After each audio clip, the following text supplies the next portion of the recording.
We're coming to you today from Obregon, Mexico. That's in the western part of Sonora. I'm down here with my good buddy Ramsey Russell, getducks.com. You've seen us hunt with Ramsey pretty much in a lot of different locations.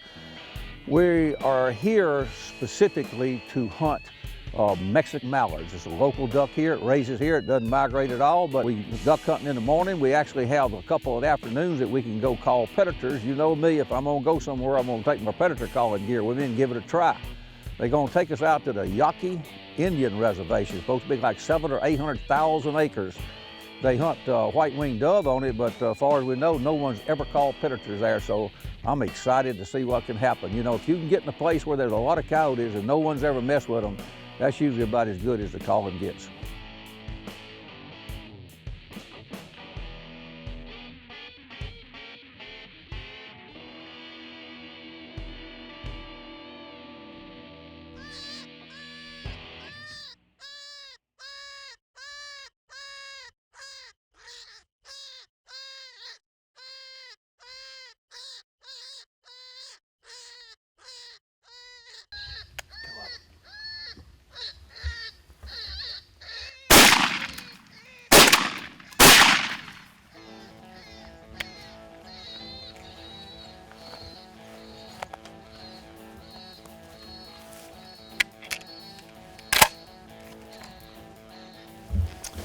Well, we're hunting a Yaqui Indian Reservation north of Obregon in Sonora, Mexico.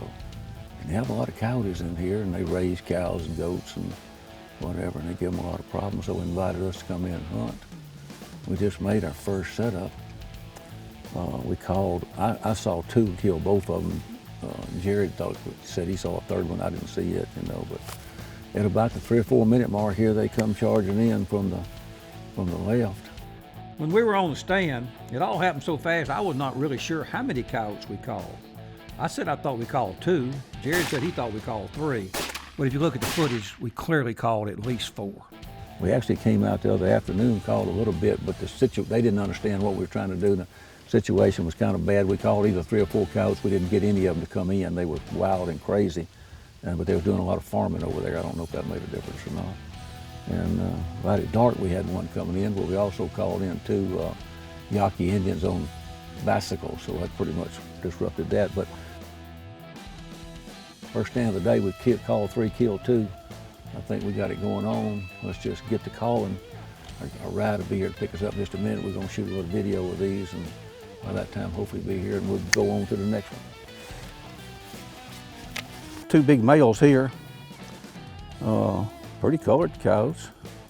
However, they are so destructive to everything. These people are raising animals in here, goats and cows, cattle and horses, and you know, the cow can't hurt the horses, but get the foals, get the babies. Can't hurt the cows, but can get the calves, get the new ones.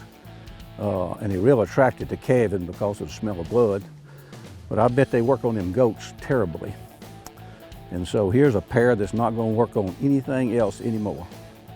However, they're the wrong ones. The right one's out there somewhere running around, and we need to go call him, so let's get on. You know, you hear me say all the time, hey, the fish are biting, and while they're biting, you better keep casting your lures. Well, I look at predator calling just like fishing. You know, the fish are always in the lake, but they're not always biting, and that's the way predators are. When they're up and hunting, they'll generally respond to the call. When they go bed down, they generally will not respond to the call. I say generally because you never really know what's going to happen, but it's generally going to be like that. So when the fish are biting, better keep casting your lure.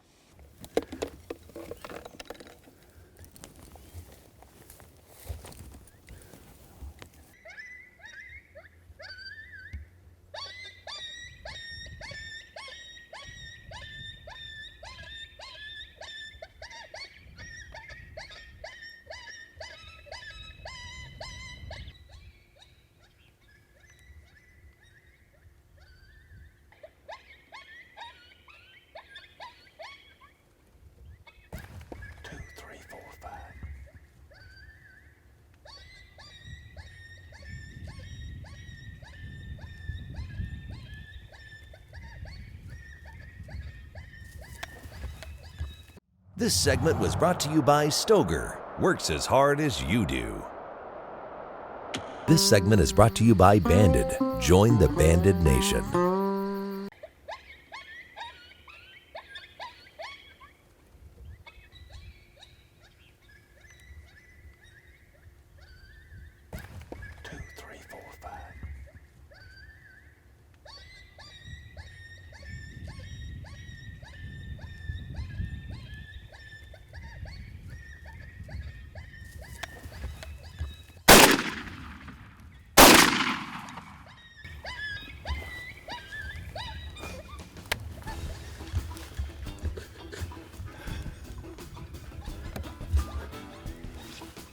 I didn't know which one to shoot, but this one was gonna bust, so I figured I better shoot him first.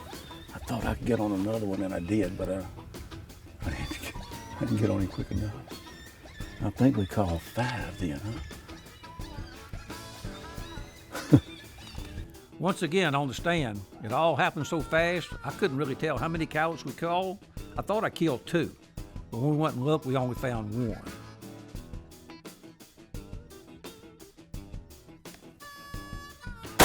I was pretty sure I killed that second coyote, but I saw 2 of them go in that big pile of brush. I only saw 1 of them come out. I guess that other one turned, ran in some other direction. You know, if all them coyotes would get in a group and come, you know, you could work on them pretty good, but they don't typically do that. And this lead coyote, the wind's blowing out of the west. It's blowing from that collar right to me. So what he did, he was coming up this trail that I'm sitting on because he was going to get downwind of that collar and go that way. Well, he was maybe 50, 60 yards in front of those other coyotes.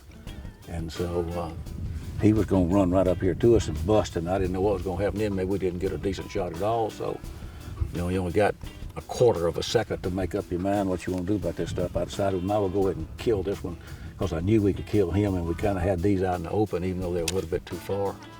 So I did what I did and ended up killing 2 coyotes, so it worked out okay, but you don't have time to analyze it, I can tell you that. You just got to do whatever feels good, and that's what I thought I had to do, you know, because he was going to give up the gig right here. That wasn't any question about that. So what we're doing here, we're playing, kind of doing it backwards from what I've been doing it, because we went out the other afternoon, even though it wasn't, the guys that took us out didn't know what to do, and we was having a hard time communicating with them and this, that, and another, so we didn't set up like we ought to. But though we were in farming country, and there was a lot of tractors, trucks, all bicycles, all kinds of stuff running over there. Where I live in the Delta, there's lots of coyotes, and they see those tractors, trucks every day, but it makes them suspicious of coming to the call. I can't tell you why. They just don't come to the call very easy, and that's what we experienced over there. Not much going on back in this remote area here, so they don't seem to be leery of the same thing. But if they had all bunch up, you could work on them good, but they're not going to. And you need to always think about, okay, if they circle downwind, can I still get them? We didn't have an opportunity to set up exactly like we wanted to here, but this one was circling downwind, but he's on the same trail I'm sitting on, so we had a chance to get them, but we didn't get them to come all the way to the call like we wanted to. But let's go and see what we have killed. 2 setups, and we've called around 9 coyotes and killed 3 of them, so that's about as good as it gets in the coyote calling business as far as I would know. Well, we took a few pictures and then we moved on as fast as we can. The fish are biting. Let's move to another stand. Closed captioning provided by Fatal Shot Chokes. One choke, all loads.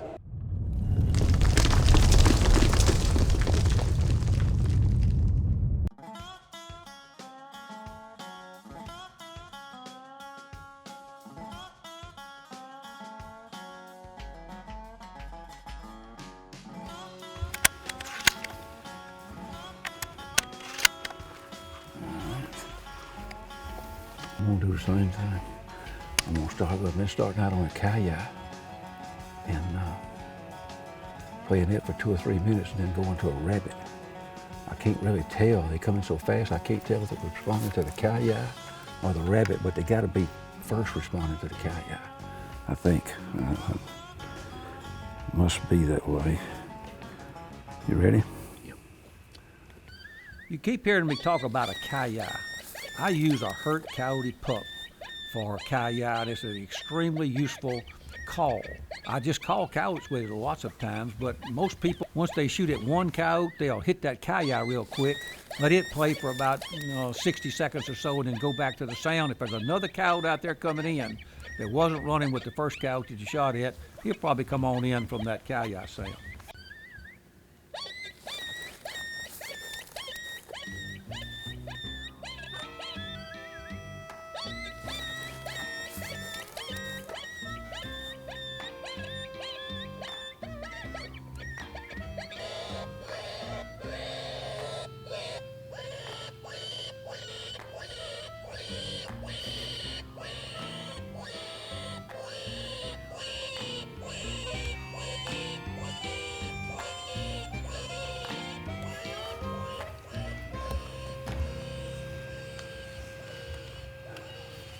The other afternoon we called 2 locals on bicycles, so today we called a local dog.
This will make you think you're a coyote caller, you know.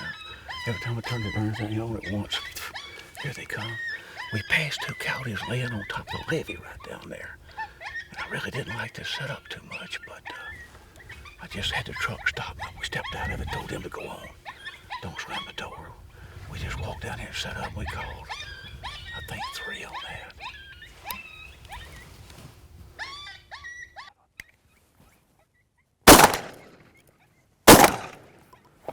You saw me take a second shot on this past stand. You can't see it, but there were several coyotes that came up to the caller.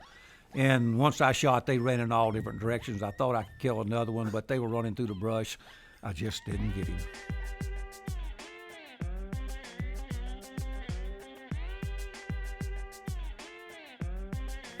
You know, predator calling is not complicated. It's actually quite simple, but it's extremely acute to the details. You have to pay very, very close to the details. Details include getting to the stand without being detected, monitoring the wind, you know, monitoring the sun, those type of things.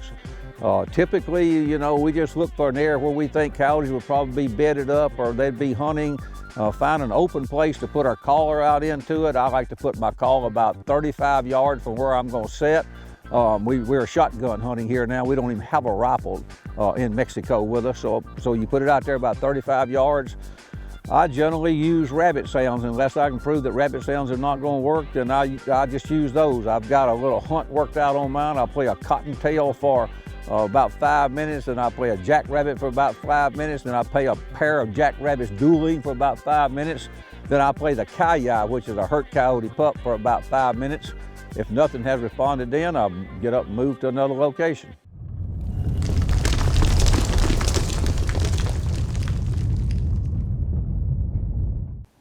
As I said earlier, we're down here mostly for the Mexican mallards. They don't migrate, they just live here. We came down here, actually the big migration of ducks has not even got to this area yet. We just focused on this, we just focused on these Mexican mallards. Check out some of this action.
Nice drake Mexican duck.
Ramsey, you've been trying to get me for several years to come down to Sonora, Mexico and shoot these Mexican ducks.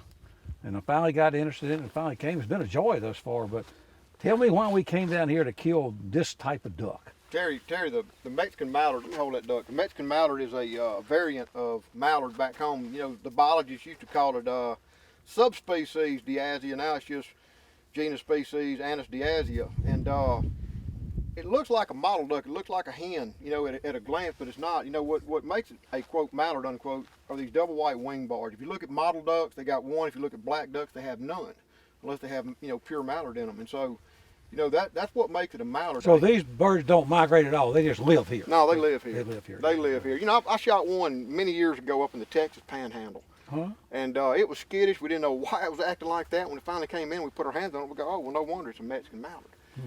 But it was lost, you know.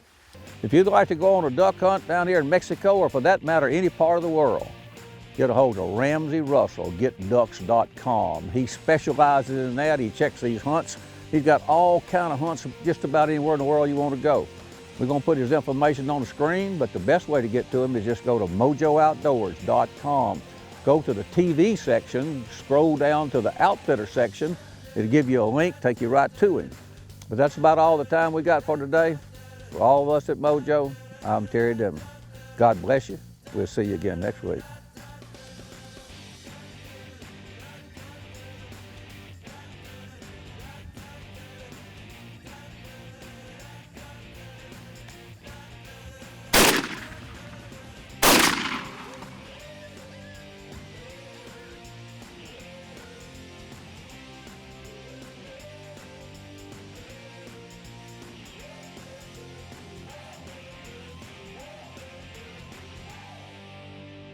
All hunts seen on MOJO TV are fair chase.